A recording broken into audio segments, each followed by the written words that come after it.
All right. Hi, team. So for 13, it says click on the region of the graph that contains the solution set of the system of linear inequalities. So they give us two linear inequalities. So looking at the first one, it says -1/2 x. So I know that that's the one that's going down, right? From left to right, it's going down because that's a negative slope. And it goes through +3 right here. So it says x is less than or equal to this thing. So I know that it's going to be either here or here, something below the line, not above the line up here, but below down here. And then this one says y is greater than or equal to 2x minus 2. That's this line here, right? This line here. And it says that it's greater than. So I want to go up from that line. So it would be this one and this one, right? These two are above. Since this one right here, the one that I'm clicking on and off, since that one was the place where they overlap, that is the answer. So we want to unclick these ones here, just like we did on this IXL this year. If you're not confident with this, you can use your graphing calculator. So you could say, okay, I'm going to put in y is less than or equal to. You literally type the less than button, which is next to m, and then press the equal to sign. I think you also have that button right here if you want to press this little dude. So then we're going to say -1/2 x plus 3. And then here you would say y is greater than or equal to 2x minus 2. So you can see where the blue and the red overlap is this section right here. And we can see that that matches what we have on our screen there. So we can see this purple is what our answer is here. You don't want to do this one and this one because they only are for like the one line. This is for the blue line. This is for the red line. We want where they overlap. So that's how you would do this one here. Cool. So for this one here, the circle question, it says use the circle below to answer the question. The circle is centered at point C, so right here. The line segment PQ is parallel to SR. So PQ is parallel to SR. So I can see that they have those little tick marks, the arrows on them, showing that they're parallel. They run like train tracks. What is the measure of angle QPS? So QPS, so this one right here. So since these are parallel, remember that you can have like their parallel line. Let me see if I can draw on the screen here. Parallel lines that run like this and like this. Remember, like this one would be the same if this line goes through here like this. Be the same as that one over there kind of thing, which means this angle 68 and this one here add up to 180. So on my calculator, I'm going to go ahead and do, let me go back. On my calculator, I'm going to go ahead and do 180 minus the 68 that's here. That's going to tell me that this is 112 right there. 112. So I know that this is 112. To be honest, this one just looks pretty similar to this one, so I would probably choose 112, right? If I was just guessing, I would choose 112. I don't need to guess since these are parallel. I know that this is the same as this one over here, so 68, and the same rule goes here. So this one's the same as that. So your correct answer would be B, 112. So you would go ahead. I'm going to clear this. Use my mouse to choose 112. Okay. This one's really challenging. It's a circle question. Cool. Okay, for this one, it says choose the ordered pair that is a solution to the equation represented by the graph. So here's a graph here. I'm just going to go to each of these points and see which one is a solution. So 0, -3. So 0, -3 would be right here. That is not a point on the graph, not a solution. 2, 0, I'm going to go over to 2. 2, 0 right there, that is not a solution. 2, 2, so over to up to, not a solution. I mean, it's not on the graph, so it's not a solution. And then -3, 0, so over to -3. That point right there is on the graph. It is a solution here, -3. So I choose D. That's the answer. All right, number 16. All right, so for this one, it says, consider this problem or consider the solution to a problem. Gives you the problem and each of the steps, and you can see that they're trying to solve to get y equals -4. That was what they got when they solved it. In the first response box, enter this number of the step where the mistake is made. Okay, so I'm thinking, okay, this is the problem, right? We're gonna enter what number the mistake was made. So I would recommend writing this problem down on your paper or trying how you would try it. So I'd say, okay, I see that goes from this step to this step. The parentheses disappear, so they must have distributed. So I'm going to say, okay, -4 times 6 would be -24. That seems correct. -4 times -y, that'd be +4y. So I say, oh, that's not a positive. It should be positive. Negative times a negative should be positive. So I'm going to say, okay, they made a mistake in step 1. It says in the first response box, enter the number of the step where the mistake is made. So I'm going to put a 1 right here. Right? That's my first section. Then it says in the second response box, enter the correct solution to the problem. So they want to know, what does y actually equal? Because it does not equal -4. So we have -24. And you would obviously be writing this on your paper, your scratch paper, plus 4y plus 4 equals -4. I can see like, okay, this here and this here, they're like terms on the same side of the equation, so I can add them together. So I get -20, right? If you need to, don't forget you have a calculator here. So -4 or -24 plus 4, -20 plus 4y equals -4. Then I'm going to say, okay, I want y to be alone, so I'm going to move this 20 over here by adding 20. I have to do the opposite, remember? So I'm adding 20 on both sides. I get 4y is equal to, and then this is going to add up to 16. Divide by 4 on both sides, you get y equals 4. Right, it says enter the correct solution to the problem. You can either put a 4 in this box, or you can put y equals 4. Both of that is okay. I would say 4 is like the safest thing to put in case they don't want the y equals. So I would just put 4 in that box. And that's how you do this problem.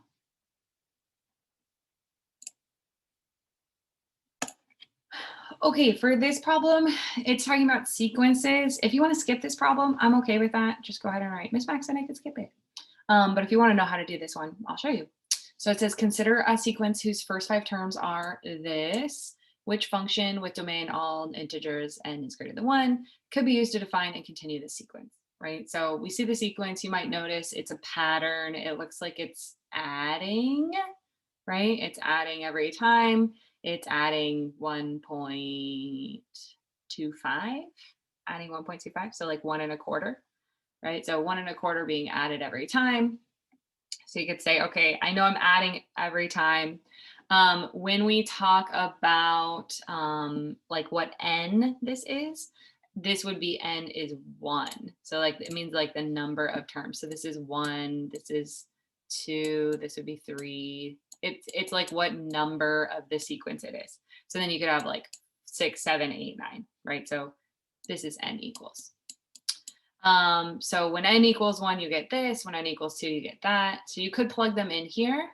Another way that you could think about it is like if you see that the growth is 1.25, you know that it's growing that much every time. So you could say, okay, the slope is 5/4, right? 5/4 is the same as 1.25. So I'm going to cross out C and I'm going to cross out A, right? And then you see that these problems are basically the same, and you just have to decide, am I doing n, like the number, and then times this minus that? So I would probably go to my calculator maybe and do some guess and check if I was doing this problem. So I'm going to go to my calculator, open my calculator here. I'm going to say, okay, if n is 1, I'm going to type in 5/4 times n minus 1. And then minus 7/4. I can even add the slider here, right? So when n is 1, I should get -1.75. That looks good for this equation. When n is 2, I should get 0.5. When n is 3, I get 0.75. So this one looks like it's working. When n is 4, change this into a 4, you get 2. When n is 5, at this point I know that it's going to work. So my answer is B. Notice if I don't have n minus 1, if I just put in n, when I go to my first, like whatever my first n is, my first number, I'm going to get this one here. So I really need it to go back a step. That's why I'm getting n minus 1. So you're taking the number that it is in the sequence, you're subtracting 1, right? You're taking that, multiplying times 5/4, and then your starter number is -7/4, which is this number here, right? -7/4. Right, so that's sort of how this comes about. I use a lot of guess and check. There's like a more mathy way of doing it, but we haven't learned it yet. So this is how I would go about this problem without doing that work. Okay, so for this one, it says write an expression equivalent to b to the 11th over b to the 4th in the form b to the power of m. So they just want b to the power of something, like some number. That's all they want. So one way that you could think about this, I'll use a little fraction bar. This is like 11 b's on the top. So 1, 2, 3, 4, 5, 6, 7, 8, 9, 10, 11. And 4 b's on the bottom, 1, 2, 3, 4. I know that if it's the same on top and on bottom, by like 10 divided by 10 or 4 divided by 4, it's going to equal 1. So 4 of these here, if I go ahead and backspace 4 on the bottom, I can also backspace 4 on the top. And that leaves me with 1, 2, 3, 4, 5, 6, 7. So this whole thing is going to simplify to b to the power of 7, like that. If you don't like doing it that way, you can always subtract. B to the 11th minus 4 would also give you b to the 7th. So that's how you do this one. All right, for this one, it says Nina has some money saved for a vacation she has planned. Cool. The vacation will cost a total of $1,600. She'll put $150 each week into her account to help pay for the vacation. And she'll have enough money for the vacation in 8 weeks. Okay. So if Nina was able to save $200 a week instead of $150 a week, how many fewer weeks would it take her to save enough money for the vacation? Okay, cool. Well, I'm thinking like, well, she's saving $50 more a week, so that sounds good. I know that she's gonna have enough vacation in 8 weeks. So I'm gonna say, okay, what's 150 times 8? Right, 150 times 8 means that over the course of those 8 weeks, she's gonna save $1,200, right? But remember, I'm remembering her vacation is gonna cost her $1,600. So if she's going to have enough money after those 8 weeks, she must already have some money, right? How could I figure out how much she already has? Okay, I could say if it's going to cost her $1,600, she's going to save $1,200. She must already have $400, right? So if I'm thinking here, I can like write a little note to myself. I can say has 400 and then gonna save 150 per week, right? That's one thing. So she has $400. It says, go ahead and just exit out of here. If Nina was able to save $200 a week instead of 150, how many fewer weeks would it take her to save enough money for the vacation? Enter the result in the response. So we're going to put the answer here. How many fewer weeks would it take her? I'm going to say, okay, I mean, honestly, she already has $400. And then after 1 week, she has 600. 2 weeks, 3 weeks. Remember, I'm trying to get to 1,600. 4 weeks, 5 weeks, 6 weeks. So with this new plan, it's going to take her 6 weeks, right? You could have done this a little faster, I'd say, by saying, okay, she already has 400, and we're going to do 200 times 1, times 2, times 3, times 4, times 5, times 6. After 6 weeks, she's going to have $1,600. So in the old plan, it was going to take her 8 weeks. And in the new plan, it's going to take her 6 weeks. So it says, how many fewer weeks would it take? It's going to take her 2 less weeks, right? Fewer means less, right? So 2 less weeks, because the difference between 8 weeks and 6 weeks is 2 weeks. So that's how I would solve this one. Okay, for this one, it says, consider the parallelogram ABCD. with a point at intersection of diagonal segments CA and BD. So it goes from one corner to the other. Evelyn claims that ABCD is a square, right? Select all statements that must be true for Evelyn's claim to be true. I mean, looking at this, it doesn't really look like a square. It looks like a rectangle, right? So there must be some things that have to be true, like they have to change a little bit so that it could be a square. So in order to be a square, would AB need to be the same as BD? So AB and BD. I'm gonna go ahead and say no, because a square, remember, has four sides that are the same, but these are not the four sides. This is a side and a diagonal. Diagonal would need to be more. So I'm gonna go ahead and say, no, that's not true. AD would need to be the same as AB. AD and AB would need to be the same. I'm gonna say yeah, because those are two sides. I want both of them to be correct. Right, so I'm gonna click out of here. I'm gonna say that one's gonna be true. AC would need to be the same as BX. So AC all the way across here is the same as BX. No, I disagree. All the way across the square would be different than just halfway across the square. So no, disagree. And then angle ABC. So ABC is not going to be 90. Well, in a square, it does have to be 90 because they have to have all 90 degrees, right? And think about a square. It has to be like this, right? Perfect square. It's not a perfect square, but nope. Perfect square, right? It has to have 90-degree angles and the same sides. So ABC, this angle right here, right? That corner needs to be a right angle. So that one's wrong too. And then AXB, AXB. In a square, that would be squeezed together. And I'm going to say, yeah, this should be a 90-degree angle, right? This should be a 90-degree angle. That would help to make it a square. So I'd say this one is a correct answer too.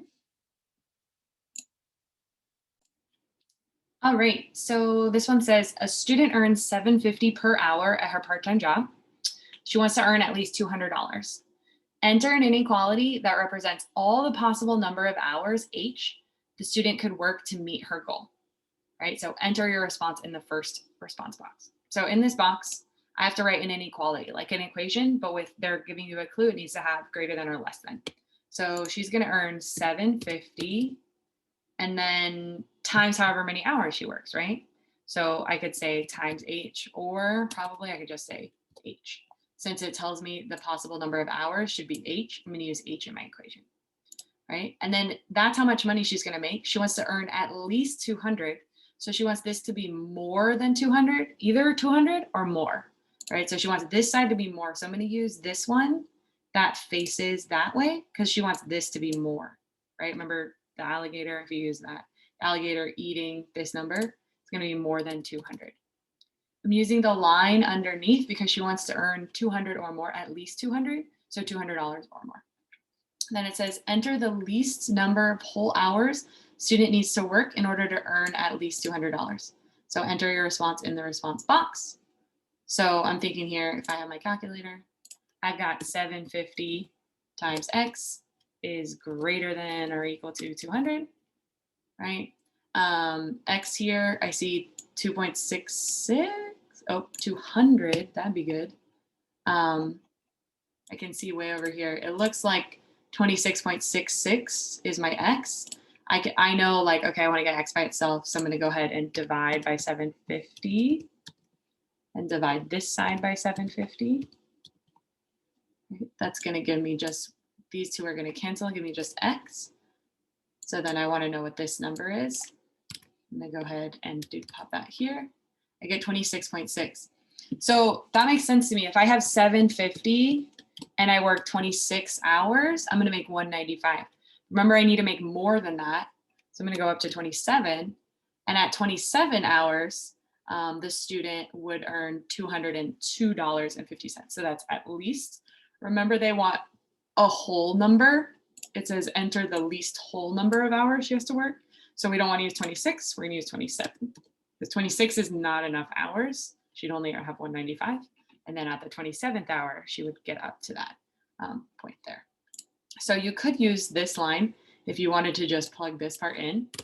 If you just plug this in like this, Oops, sorry, just type it in, 750, X, use X instead of H in this case, 200. And then if you click on this, it shows you that 26 right away. So pretty cool. That is so cool. All right, for this one, it says Michael took 12 tests in his math class. His lowest test score was a 78. His highest test score was a 98. Okay, so 78, 98. On the 13th test, he earned a 64. Select whether the value of each statistic for his test scores increased, decreased, or could not be determined when the last test score was added. So we have standard deviation, which we might not know that much about because we haven't taken statistics. We have median and mean. So we're a little bit more familiar with these. So if he took 12 tests, his lowest score was 78, his highest score was 98. That means that he has some range from 78 to 98. And then, so that means that his average was like somewhere in the middle of 78 and 98. And his median was somewhere in the middle, 78 to 98. Right? So I'm thinking like, okay, his lowest score, let me go ahead and do this. His lowest score was 78. Wow, I'm showing you something that is not on the screen. Hold on one sec. Okay, let's try that again. So number 22, Michael took 12 tests that in his math class. Wow, that's a lot of tests, but all right, we'll go with it. His lowest test score was a 78. So lowest score, 78. His highest score is a 98. So over here is the highest score, 98. And somewhere in the middle, he took 10 other tests. 1, 2, 3, 4, 5, 6, 7, 8, 9, 10, right? So set 10 other tests.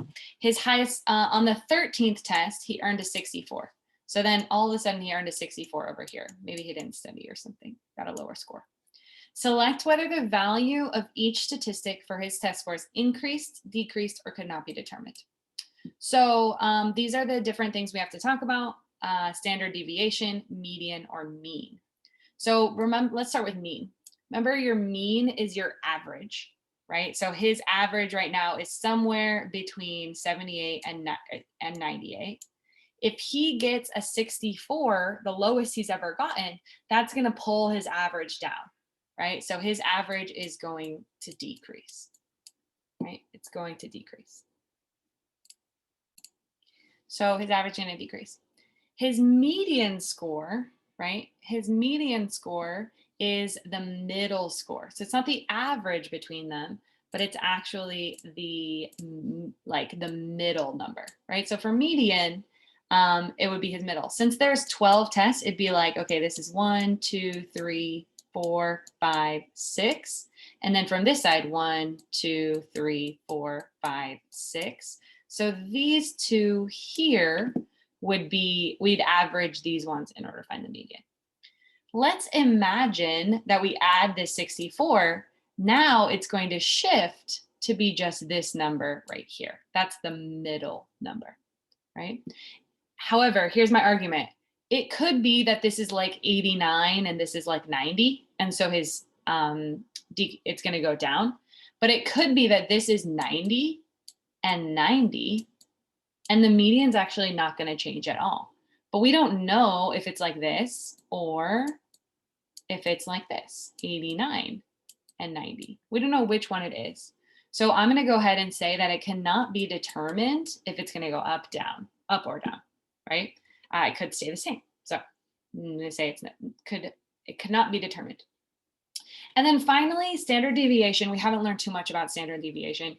Standard deviation is a measure of how far apart the numbers are, right? How far apart the numbers are. So in this case, like there's different like how far apart from the middle things are. You can think about it as like a measure of stretch. Because our stretch is getting further away. So it was just 78 to 98. All the numbers were here. 64 is going to add that stretch to the problem, right? So since we're now stretching out our data further, our standard deviation is going to increase, right? It's going to increase. So we might not know too much about this one, but mean and median, we could get those 2 points. And we'll do our best on the ones we don't know. So doing great. All right, number 23. Emma is standing 10 feet away from the base of a tree and tries to measure the angle of the elevation to the top.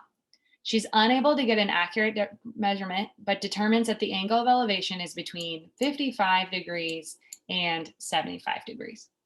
Determine whether each value given on the table is a reasonable estimate for the tree height, right? Select reasonable or not reasonable for each height. Okay, so I'm gonna draw a picture to start. I'm gonna use my paper, my scratch paper probably. I'll draw it on the screen, but you draw it on your paper. So let's say this is Emma. Cool.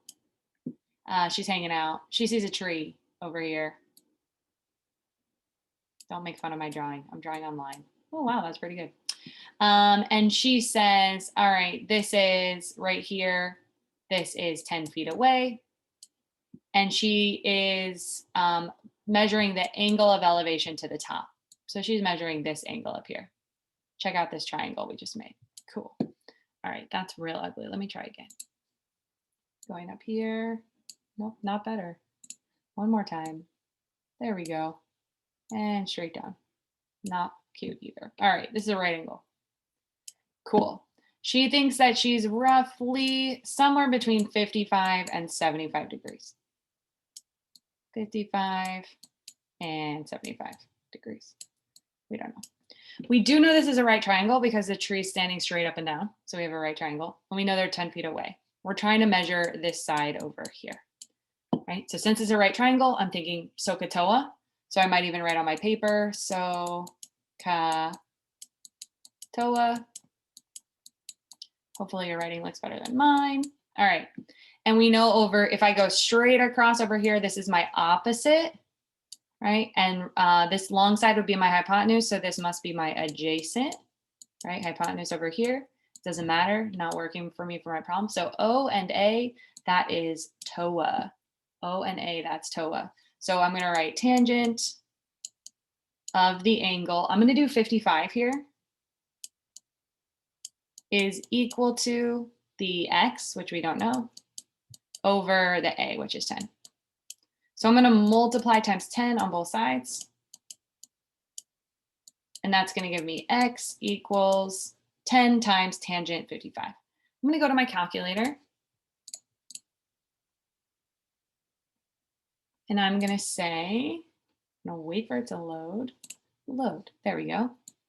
Go to my calculator and I'm gonna go ahead and type in 10 times tangent 55. I wanna make sure that it's in degrees, which it already is, nice. So I checked that it's in degrees. So it says if the angle is 55, then the tree should be about 14 feet, right? It should be about 14 feet. If the angle, it said that the angle could be all the way up to 75, right? All the way up to 75 degrees. And if that's true, then the tree could be all the way up to 37 degree or 37 feet, right? So when I'm looking at these answers, I know that the tree is somewhere between 14 feet and 37 feet.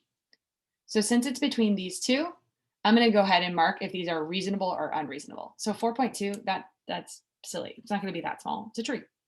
14.7, that seems to work. 24, that seems to work. 33 seems to work. 39, that's probably too high, right? Too high. And 58, that's definitely too high, right? So I'm going to go ahead and mark here anything between 14 and 37. So I'm going to say 14 is reasonable. These ones are reasonable. And these are not reasonable, right? So I can use two of these equations and my calculator to figure out how to do this problem. All right, for 24, Emily has a gift certificate for $10 to use at an online store. She can purchase songs for $1 each or episodes of TV shows for $3 each. She wants to spend exactly $10. So create a relationship to show the create an equation to show the relationship between the number of songs, X, so this is the number of songs, and the number of episodes, Y, that she can purchase. So $3, we know it costs $1 for a song. right? So X is our song. So I'm going to put a 1 right here. I'm going to click 1. And then it says $3 for a TV show. So I'm going to click $3 right here. And I want it to add up to $10 right here.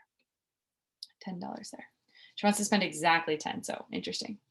Use the add point tool to pull out all possible combinations of songs and TV shows Emily can purchase. So let's see if I can do like a quick, I